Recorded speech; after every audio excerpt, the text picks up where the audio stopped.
Bueno, vamos a empezar a grabar la clase. Entonces, señores, ¿qué es de los modos de producción? ¿No es cierto? Los modos de producción son la forma, ¿no es cierto?, que ha tenido el hombre y ha evolucionado durante el tiempo para poder producir, ¿no es cierto? Voy a compartir la paginita, como siempre, para que podamos ir viendo. Ya han hecho el trabajo al respecto, ¿no es cierto?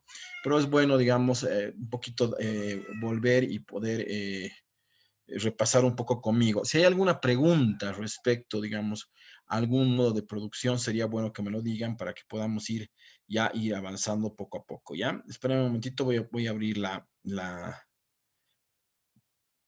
pantallita para ver el tema, ¿ya?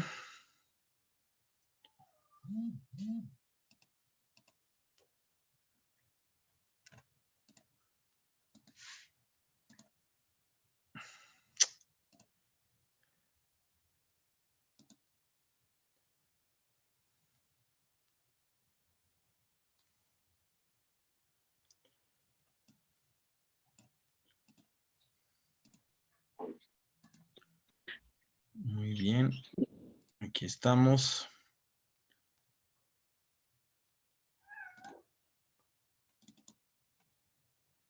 Estamos abriendo.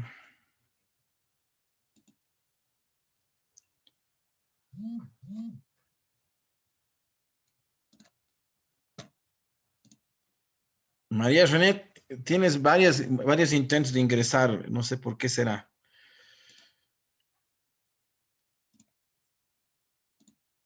Bueno, señor, se está abriendo Word.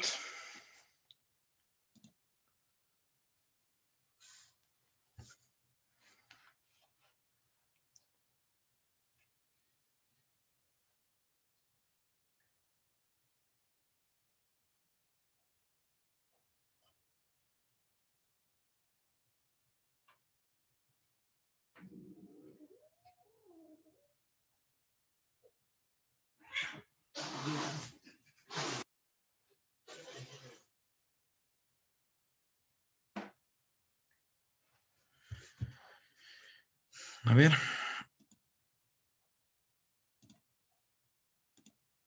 Ya. Entonces, ¿pueden ver la pantalla? Sí, Sí, listo. Sí, sí. Ya, muy bien. sí, Lisa. Ya, muy bien. Entonces, los modos de producción, ¿no es cierto? Han podido ver, ¿no es cierto?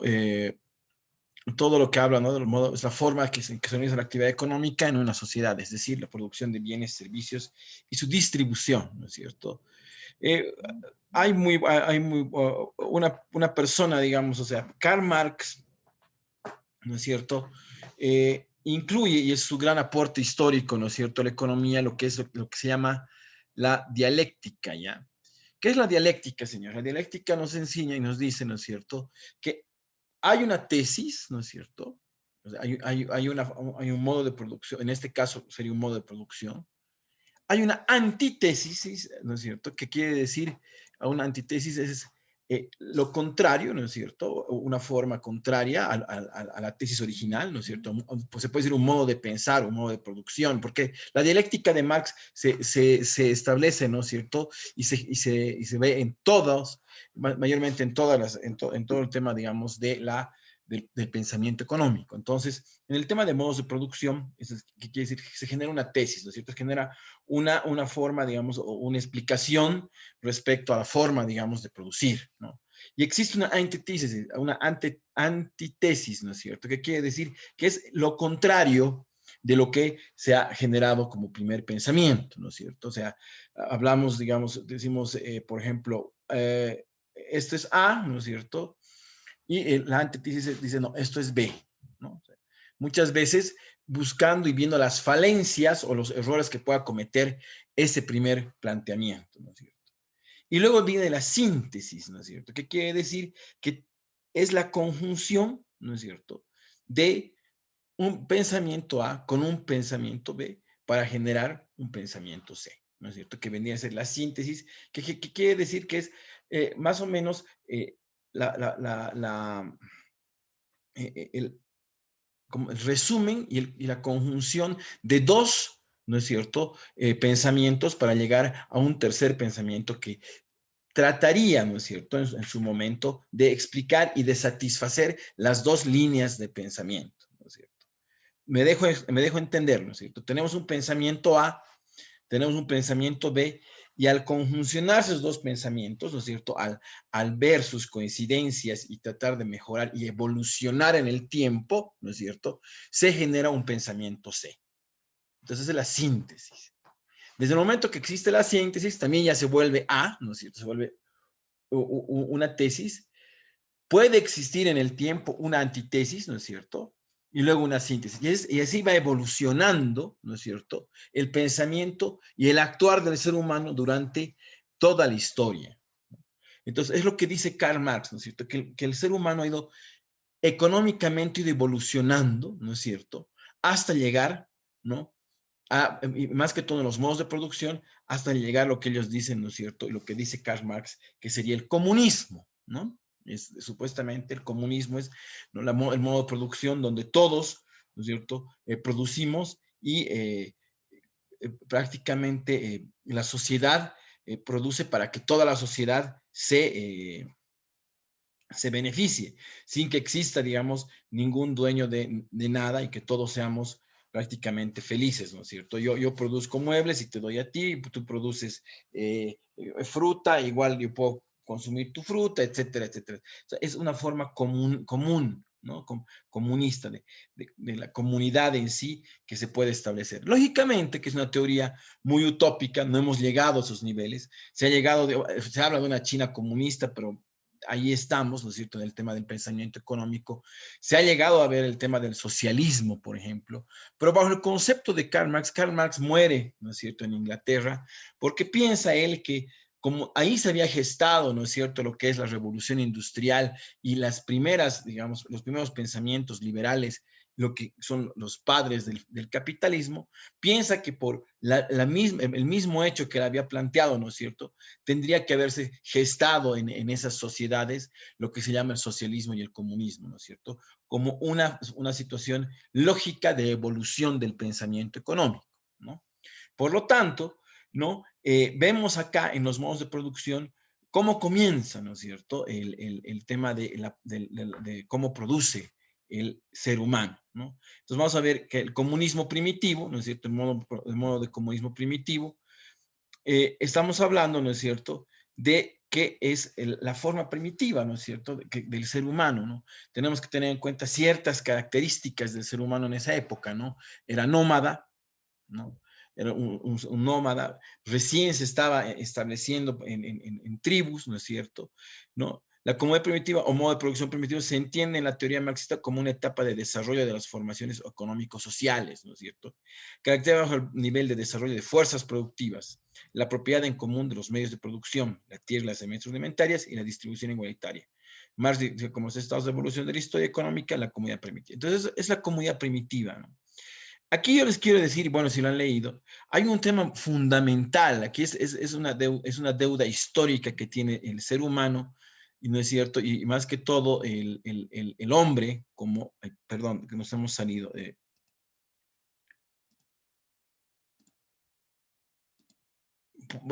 Pueden verificar, ¿no es cierto? Se ve en la pantalla, ¿no?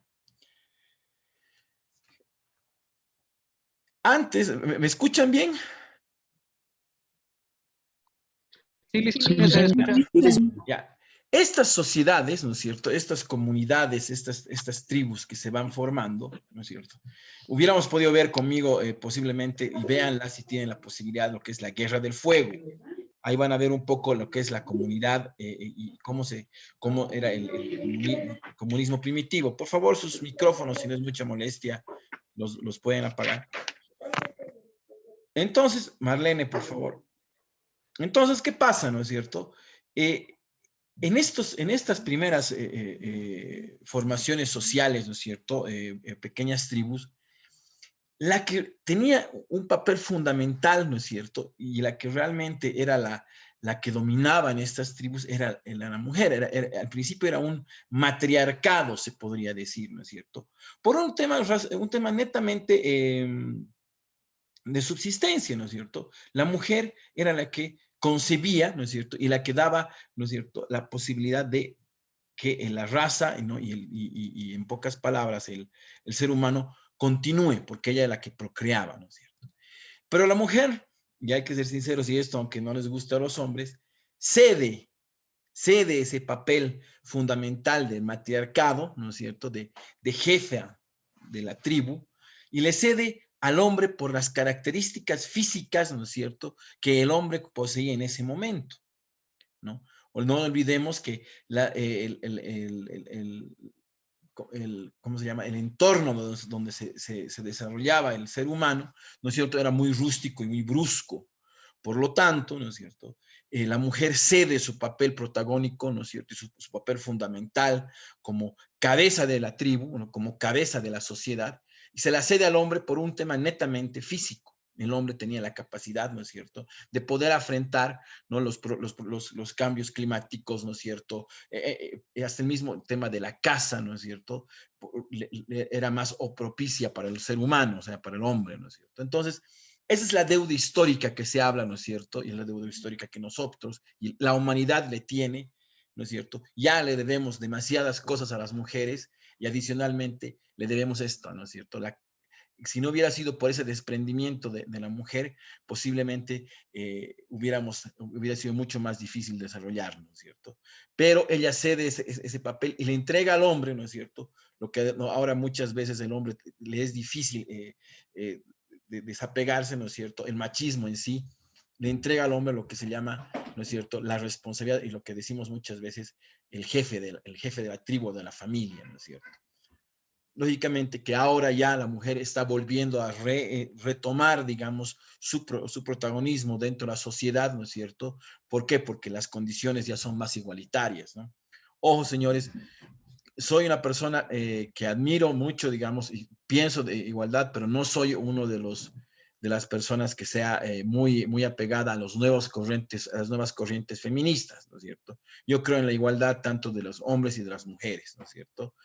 El lenguaje inclusivo del que se habla me parece un poco ya radical, ¿no? Eso es un poco radical a mi manera de pensar, pero sí reconocemos, y personalmente yo reconozco, que bajo este concepto histórico, ¿no es cierto?, la mujer cede su papel protagónico como jefa de la tribu por un tema netamente, ¿no es cierto?, de características climáticas, características, digamos, del entorno en el cual se desarrollaba el ser humano en esa época, ¿no es cierto? Entonces, eso es lo más importante, ¿no es cierto? Vemos que el modo de producción, ¿no es cierto?, empiezan recién un poco a haber modos de producción esporádicos, ¿no? Más que todo se colectaba, ¿no? El alimento, ¿no? La mujer prácticamente recogía, ¿no? Algunos alimentos y el hombre salía a cazar, ¿no? Entonces, de acuerdo a eso empiezan a generar las primeras herramientas, como se dice, ¿no es cierto? El hombre desde el momento que empieza a consumir carne y empieza a consumir, digamos, lo que es un poco el tuétano y muchas cosas que nos genera, le ayuda, ¿no? Ayuda a que haya una evolución en el cerebro y ahí es donde comienza, digamos, a empezar a generar, ¿no? Ya un pensamiento más racional, ¿no? Por lo tanto, pero tenemos, ¿no es cierto?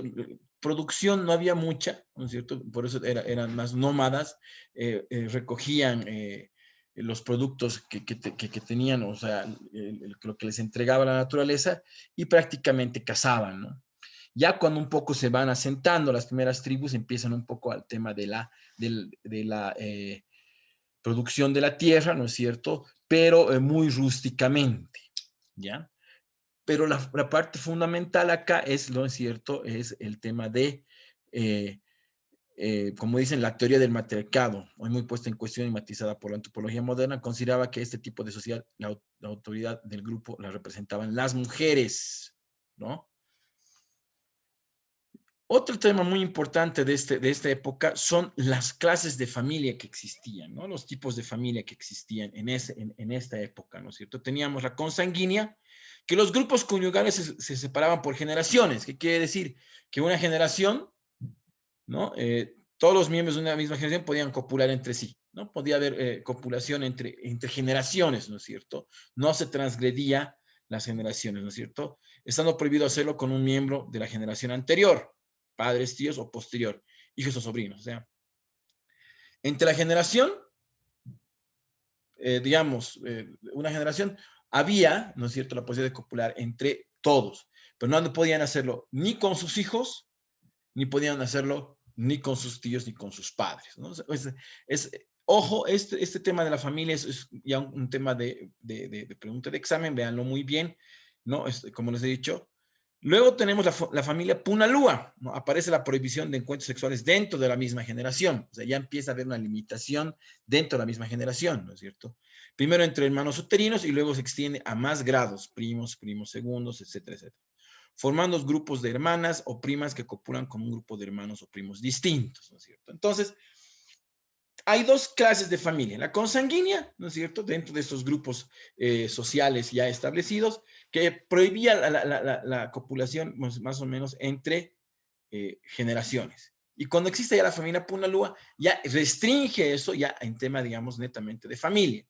Si vemos, eso es una evolución ya a la al tipo de la familia, ¿no es cierto?, que nosotros tenemos, ¿no es cierto? Nosotros, dicen, por genética, nosotros no podríamos tener la posibilidad de casarnos, ¿no?, con familiares nuestros, ¿no? Pero adicionalmente aquí ya lo establecen, ¿no es cierto? Entre hermanos se prohíbe la copulación, entre primos, entre familiares, y lo que genera, digamos, buscar, ¿no?, relaciones ya más apartadas, digamos, que no haya una descendencia, una relación directa entre las personas, ¿no?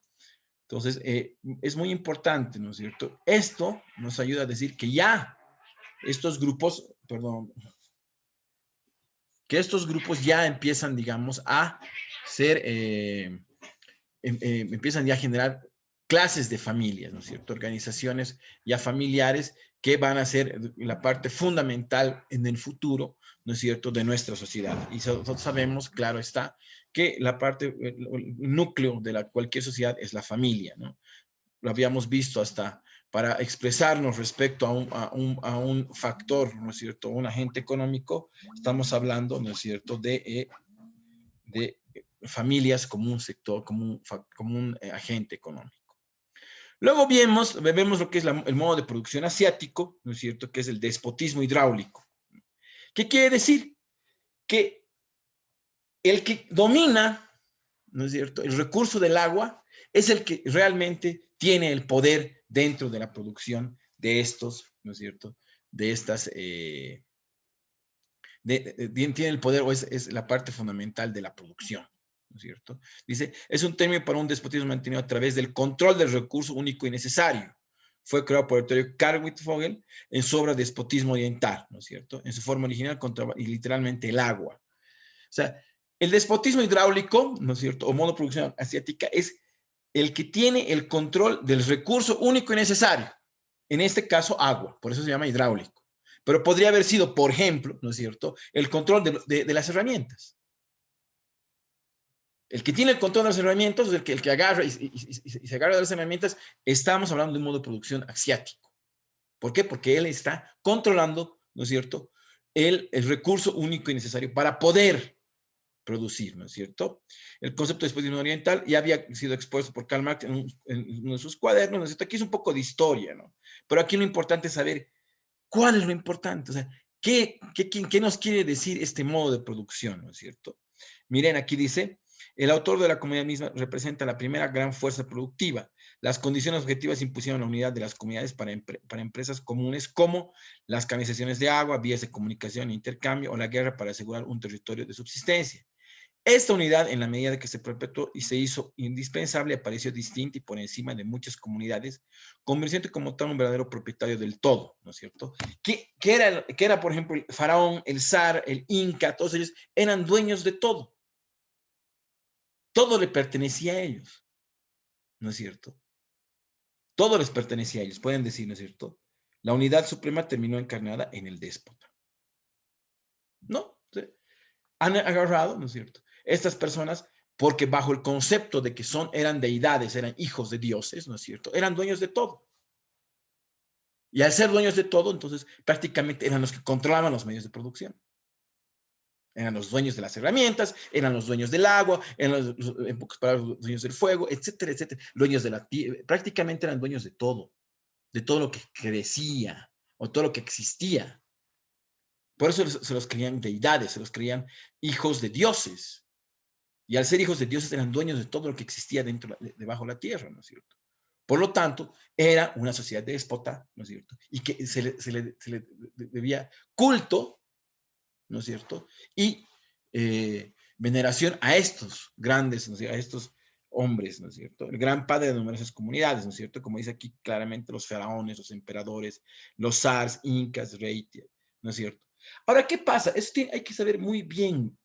La evolución del ser humano, ¿no es cierto? No es marcada literalmente y recta, ¿no es cierto? Hasta aquí fue la comunidad primitiva y a partir de acá comienza el tema de lo que es la producción de modo de producción asiática.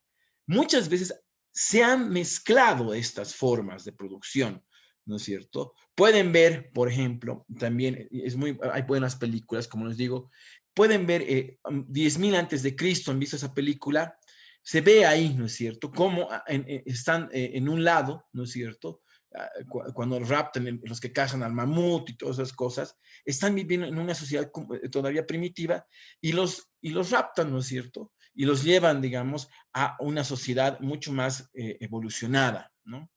Y ahí viene el chango que con los dientes de sable y crea toda una revolución, etcétera, etcétera, etcétera. Pero ahí, más o menos, se puede ir viendo, ¿no es cierto?, que había evolución en ciertos lugares y todavía existían, estaban viviendo de otra forma en otros, ¿no es cierto? Y ahí ven también cómo la deidad, ¿no es cierto? Y cómo se creía que el gran hombre, ¿no es cierto?, era el que tenía que solucionar la situación mediante los sacrificios, etcétera, etcétera, etcétera, etcétera, ¿no? Entonces, muchas veces se ha compartido modos de producción en la evolución del ser humano. Porque vamos a hablar, ¿no es cierto? Vemos aquí el faraón, el emperador, el zar, el inca, ¿no es cierto? Los emperadores romanos, y vamos a ver, ¿no es cierto?, que existe el modo de producción esclavista también en estas, ¿no es cierto?, situaciones, ¿no es cierto? Como aquí vamos a poder, ¿no es cierto?, el esclavismo como modo de producción. Aquí, señores, la parte fundamental del esclavismo, ¿no es cierto?, es que el ser humano es considerado, los esclavos son considerados como herramientas. O sea, el esclavo no tenía alma. Un esclavo no tenía alma. Un esclavo prácticamente era considerado como una herramienta de producción, ¿no es cierto? El modo de producción esclavista es propio de un nivel de desarrollo de las fuerzas productivas netamente preindustrial. El capital es escaso, o sea, el dinero es escaso, no había incentivos para la inversión, aunque se amancen inmensas fortunas. O sea, tenían grandes fortunas, ¿no es cierto? Pero no invertían. O sea, vos veías, tenían oro, tenían todas cosas, pero estaban ahí como, netamente como adornos, ¿no es cierto? Mira, se acumulan objetos de lujo, propiedades inmuebles y esclavos, ¿no? No interesando los bienes de producción como maquinaria. O sea, vos tenías, cuanto más esclavos tenías, pero no tenías maquinaria para producir más. O sea, o sea, los grandes emperadores ostentaban, ¿no es cierto?, su poder con grandes esclavos, ¿no es cierto?, y que los tenían ahí, a veces ociosos. ¿Por qué? Porque eso era la ostentación de los lujos nada más, ¿no es cierto? No ha habido nuevas técnicas de producción, etcétera, etcétera, etcétera, ¿no? Como dice, las técnicas son muy rudimentarias y tradicionales, no había un incentivo para mejorar, aunque pueda haber un espectador de desarrollo intelectual precientífico, ¿no? La filosofía clásica. Y es lo que vemos, ¿no es cierto? Ha habido mucha digamos, capacidad de pensamiento, más que todo en Grecia, ¿no es cierto?, ¿no?, de la política, la aritmética, etcétera, etcétera, pero no se ha visto, digamos, grandes, digamos, pasos en el tema de la producción. Si ustedes pueden ver un poco, por eso hay muy buenas películas, hay películas que hay que verlas, ¿no es cierto? Ven ahí en el tema de 300, ¿no? Los espartanos eran netamente guerreros, ¿no es cierto? Y los atenienses y otros eran filósofos, ¿no? Y les dicen, ¿no? Entonces, como eran las polis, ¿no es cierto? Eran era Grecia, eran estados, Grecia estaba conformado por pequeños estados, ¿no es cierto? Y la mano armada de Grecia eran los espartanos, ¿no es cierto? Porque eran hombres duros, hombres que estaban prácticamente preparados para la guerra, ¿no? Y entonces tenían a los atenienses que se dedicaban al pensamiento filosófico y tenían otros que se dedicaban al tema de las artes, etcétera, etcétera.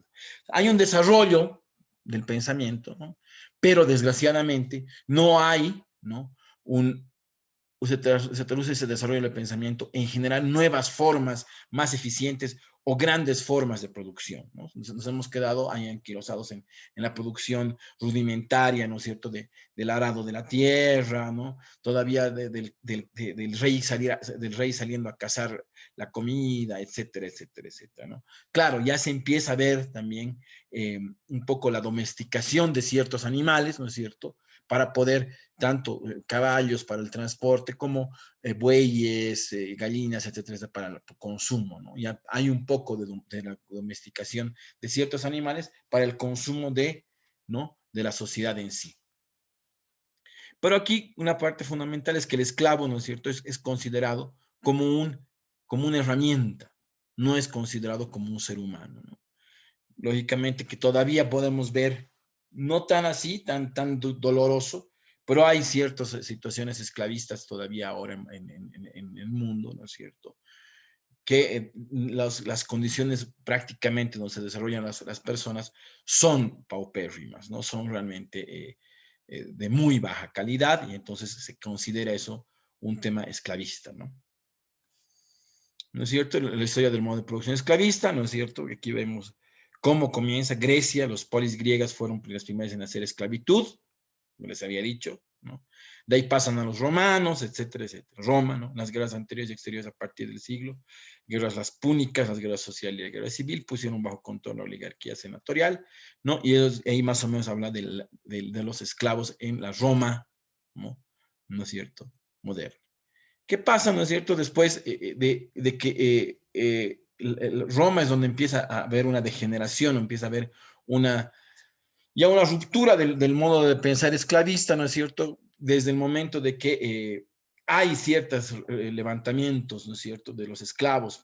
Pueden ver, Espartaco es uno de los más grandes exponentes, ¿no es cierto?, de la búsqueda, digamos, de la reivindicación del ser humano como ser humano y no como una herramienta de trabajo, ¿no? Entonces, Espartaco es uno de los primeros que se levanta, ¿no es cierto?,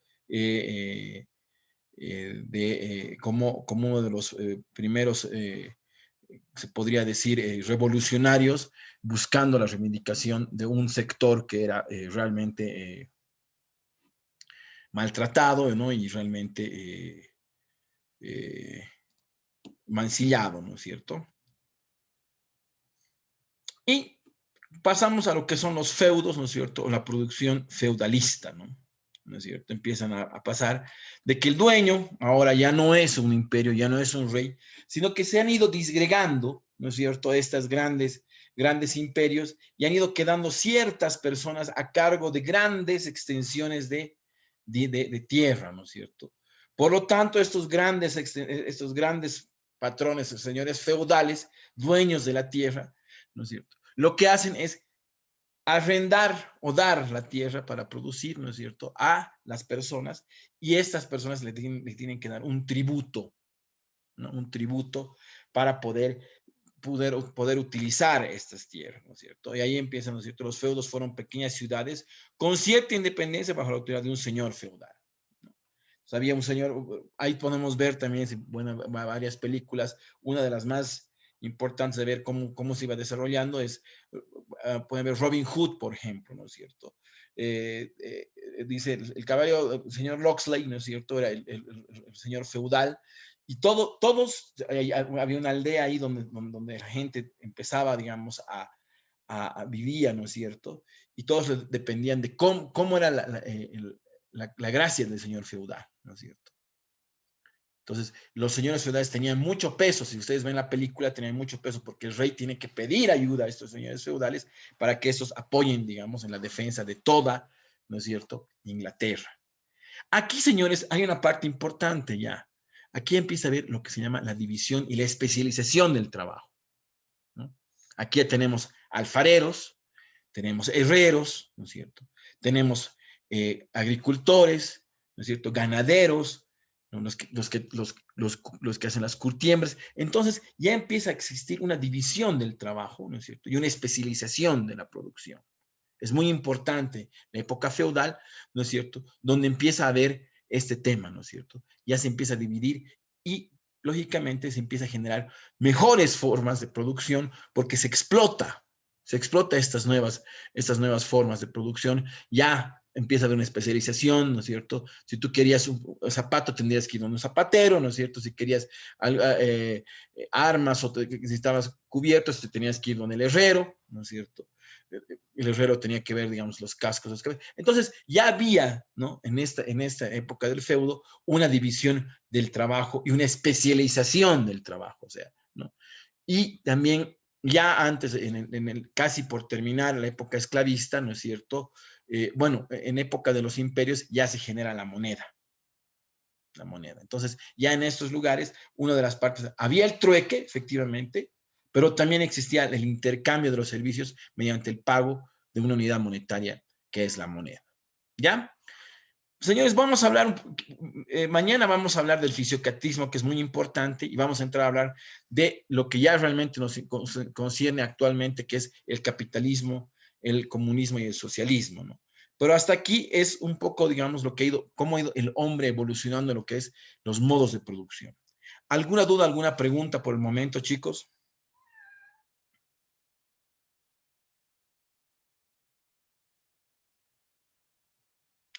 Bueno, el silencio otorga, entonces. Yo creo que estamos bien, han entendido bien. Cualquier pregunta también lean el paper, ¿no es cierto? Léanlo. Yo sé que ya lo han leído porque han hecho el trabajo. Para cualquier pregunta, cualquier duda el día de mañana, ¿no es cierto? Y mañana nos vemos, ya tienen a las 7:30, ¿no? La clase. 8. Sí, 8, creo que sí. 7:30, ¿no? A las 8, le dice. 8 dice. Ah, sí me va. Claro, si decías 9, nadie decía nada, pero 7:30, claro, ahí todos los. No, 8, les decía, sí para eso sí están despiertos, para eso sí están despiertos. Ya, muy bien, chicos. Mañana nos vemos en la mañana.